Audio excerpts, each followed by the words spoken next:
പിന്നെ ഈ കെട്ടുവൻ്റെ ഒരു ചേട്ടൻ, ഒരു പള്ളിയിലച്ചനുണ്ട്, പരമനാറി, പള്ളിയിലച്ചൻ എന്ന് വിളിക്കാൻ കൊള്ളില്ല. വളരെയധികം വിഷമത്തോടു കൂടി ഒരു ചടങ്ങിന് പങ്കെടുത്തിട്ട് വന്നതാണ്. ട്രെയിനിൻ്റെ മുമ്പിൽ ചാടി ഷൈനി എന്നുള്ള പേരുള്ള ഒരു സ്ത്രീയും പുള്ളിക്കാരിയുടെ 2 മക്കളും സഹിതം 2 പിഞ്ചു കുഞ്ഞുങ്ങളും സഹിതം മരിച്ചിട്ട് ഇന്ന് അടക്ക് തൊടുപുഴയായിരുന്നു. ഭർത്തൃവീട് തൊടുപുഴയായതുകൊണ്ടാണ് ഇത് തൊടുപുഴ കൊണ്ടുപോയി അടക്കാനായിട്ട് ഇന്ന് വന്നില്ല. അതായത് ഭർത്താവ് വന്നായിരുന്നെങ്കിൽ അവൻ്റെ അടക്കം കൂടെ കഴിഞ്ഞേ. അതുപോലെ നാട്ടുകാർ കലിപ്പിലായിരുന്നു നിന്നത്.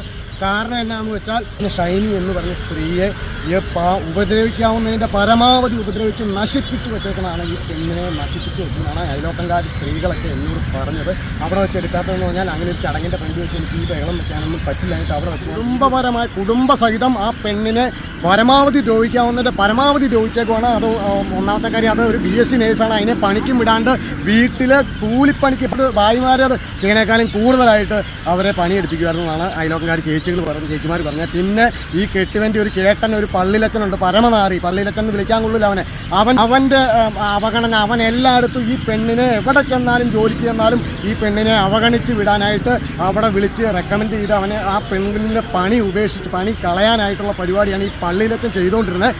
ഈ പള്ളിയിലച്ചനും ഈ പറഞ്ഞ കാരിത്താസ് ആശുപത്രിക്കെതിരെയും ഈ പറഞ്ഞ കെട്ടുവൻ്റെ കുടുംബക്കാർക്കെതിരെ എല്ലാം കേസെടുക്കണം എന്നാണ് നമ്മൾ പറയുന്നത്. അതെന്ന് വെച്ചാൽ അത്രയും പരിതാപകരമായിരുന്നു ഇന്നത്തെ അവസ്ഥ. 3 പേര് 3 ജീവൻ കൂടിനകത്ത് പ്ലാസ്റ്റിക് കവറിനകത്ത് മാത്രം കയറി പോകാൻ പാകത്തിന് ചിന്നി ചേറി കളഞ്ഞ് പോയതിന് ഉത്തരവാദികളായി ഇവരെ എല്ലാവരെയും നിയമത്തിൻ്റെ മുമ്പിൽ കൊണ്ടുവരുന്നതാണ്.